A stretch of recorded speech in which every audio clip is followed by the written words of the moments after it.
বাইম মাছ অত্যন্ত পুষ্টিকর এবং সুস্বাদু একটি মাছ। প্রথমে বাইম মাছগুলোকে আমি ভালো করে কেটে পরিষ্কার করে ধুয়ে নিয়েছি। রান্নার জন্য প্যানে আমি সরিষার তেল দিয়ে দিলাম। আচ্ছা, তেলটা গরম হয়ে গেছে। এবার এর ভিতরে দিলাম আমি জিরা ফোড়ন। এবার এর সাথে দিব তেজপাতা আর দারচিনি। এবার মশলাটা একটু ভালো করে ভেজে নিব। এখন এর ভিতরে দিয়ে দিব পেঁয়াজ কুচি। এবার পেঁয়াজটাকেও একটু ভালো করে ভেজে নেব। পেঁয়াজটা হালকা লাল করে ভাজা হয়ে গেল। এখন দিয়ে দিলাম রসুন কুচি। এখন এর ভিতরে দিব আদা বাটা। এবার ঠিক একইভাবে আদা বাটাটাও আমি একটু সময় ধরে ভেজে নিব, যাতে আদার কাঁচা গন্ধটা চলে যায়। সামান্য একটু জল দিয়ে দিলাম যাতে মশলাগুলো পুড়ে না যায়।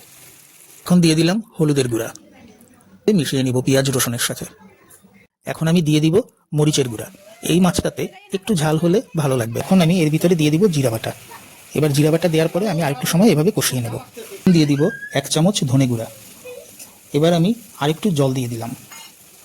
এখন এর ভিতরে আমি দিয়ে দেব কুচি করে কেটে রাখা আলুগুলো।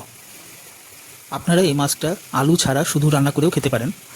এবার দিয়ে দিলাম স্বাদ মতো লবণ। এখন আমি এর ভিতরে দিয়ে দিব বাইম মাছগুলো। মাছ দেওয়ার পরে এবার মাছগুলোকে খুব সুন্দরভাবে মশলার সাথে মিশিয়ে নেব।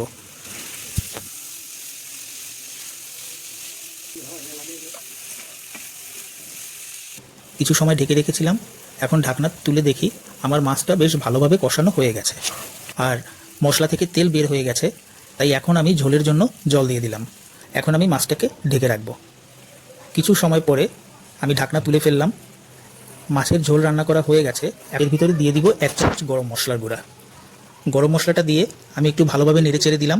বাইম মাছ রান্না করা হয়ে গেছে। আমি খুব বেশি একটা ঝোল রাখিনি। আর এই হচ্ছে আমার বাইম মাছ রান্না করার ফাইনাল লুক।